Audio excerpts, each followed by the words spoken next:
Let's meet the main characters in this global drama. These leaders were at the forefront of the action, making decisions that would shape the course of history. From the Axis powers, we have Adolf Hitler of Germany, Benito Mussolini of Italy, and Emperor Hirohito of Japan. On the Allied side, we have Winston Churchill of the United Kingdom, Franklin D. Roosevelt of the United States, and Joseph Stalin of the Soviet Union. Each of these figures played a crucial role in the unfolding events of World War II. Schinnerkinder II. Germany and Japan got a bit too grabby with their neighbors. Germany, under Hitler's leadership, began annexing territories in Europe, starting with Austria and Czechoslovakia. Meanwhile, Japan, driven by its imperial ambitions, invaded China and other parts of Asia. Their aggressive expansions set the stage for a global conflict.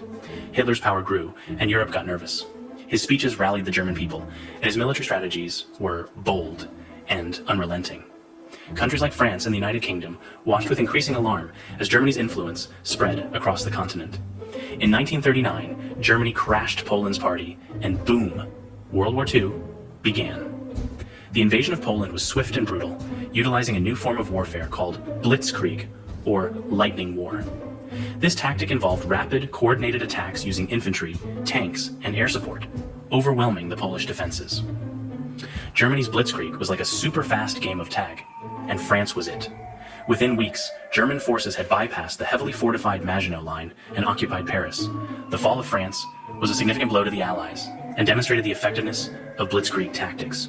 Meanwhile, the US was like, nah, we're good over here. Initially, the United States adopted a policy of isolationism, focusing on domestic issues and avoiding entanglement in European conflicts.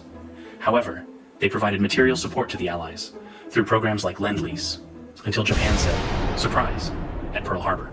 On December 7, 1941, Japanese planes launched a surprise attack on the US naval base at Pearl Harbor, Hawaii. The attack aimed to cripple the US Pacific Fleet and prevent American interference in Japan's expansion plans. The devastation was immense, and the event galvanized the United States into action. Hitler thought invading the Soviet Union was a cool idea. Spoiler, it wasn't. Operation Barbarossa, launched in June 1941, was the largest military invasion in history.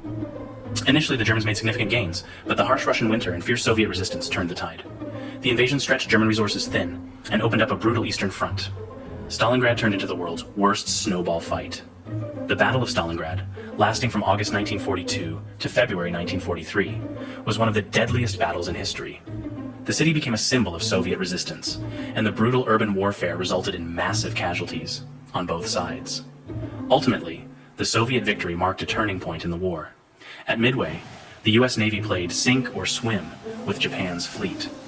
The Battle of Midway, fought in June 1942, was a pivotal naval battle in the Pacific Theater. The US Navy, using intelligence breakthroughs, ambushed the Japanese fleet, sinking 4 aircraft carriers. This victory shifted the balance of power in the Pacific in favor of the Allies. D-Day, when the Allies decided to crash Hitler's beach party. On June 6, 1944, Allied forces launched Operation Overlord, the largest amphibious invasion in history, landing on the beaches of Normandy, France.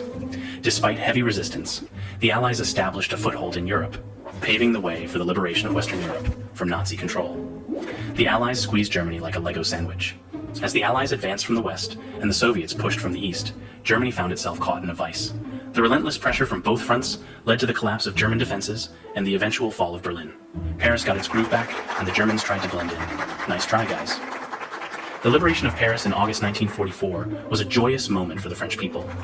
The German garrison surrendered, and the city was freed from occupation. Celebrations erupted as Parisians welcomed the Allied forces, the Battle of the Bulge, when snowmen attacked. In December 1944, Germany launched a surprise counteroffensive in the Ardennes region, aiming to split the Allied lines and capture the vital port of Antwerp. The battle, fought in harsh winter conditions, was the largest and bloodiest battle fought by the US during the war. Despite initial successes, the German advance was eventually halted. Germany finally waved the white flag. Hitler, he was hiding in his Lego bunker. By April 1945, Allied forces had encircled Berlin. Hitler, realizing the war was lost, retreated to his bunker, where he ultimately took his own life.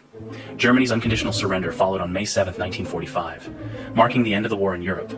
Then came the atomic bombs. Not funny, just sad.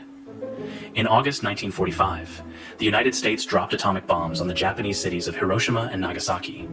The devastation was unprecedented, leading to Japan's surrender and the end of World War II.